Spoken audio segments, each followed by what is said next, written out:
আমি চাই যে বিএনপি যাতে এই দেশে ক্ষমতাতে না আসে, কারণ বিএনপি বর্তমানে যা করতেছে আওয়ামী লীগের চাইতে বেশি করে ফেলতেছে। শিগগিরই আমরা গ্রেপ্তার করে ফেলব।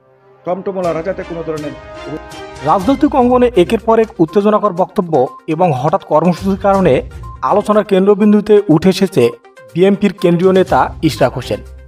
আইন শৃঙ্খলা রক্ষাকারী বাহিনী সূত্রে জানা গেছে তার বিরুদ্ধে শীঘ্রই আইনি ব্যবস্থা নেওয়া হতে পারে। কেননা সাম্প্রতিক রাজধানীর বিভিন্ন এলাকায় দলীয় কর্মসূচিতে নেতৃত্ব দেওয়ার পাশাপাশি ইশরাক সরকার বিরোধী তীব্র বক্তব্য দিয়েছেন। আর এসব কর্মকাণ্ডে জনশৃঙ্খলা বিঘ্ন হতে পারে বলে প্রশাসনের পক্ষ থেকে আশঙ্কা প্রকাশ করা হয়েছে।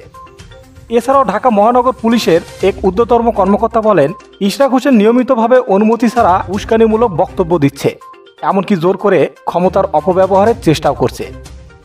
আমরা পরিস্থিতি পর্যবেক্ষণ করছি, যদি পরিস্থিতি নিয়ন্ত্রণের বাইরে যায় তাহলে তাকে আইনের আওতায় আনা হবে।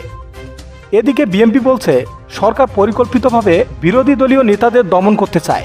দলের পক্ষ থেকে বলা হয়েছে সরকার ভয় পাচ্ছে বলেই প্রতিটি শক্তিশালী কণ্ঠকে থামিয়ে দিতে চায়। রাজনৈতিক বিশ্লেষকদের মতে ইশরাক হোসেনের জনপ্রিয়তা এবং সবর পরিস্থিতি সরকারের চোখে বিরক্তির কারণ হয়ে দাঁড়িয়েছে।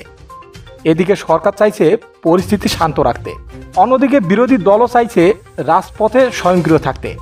এদিকে সামাজিক যোগাযোগ মাধ্যমে সাধারণ জনগণ ইতিমধ্যেই মন্তব্য করেছেন, বেশি লাফালাফি করলে এমনই হয়।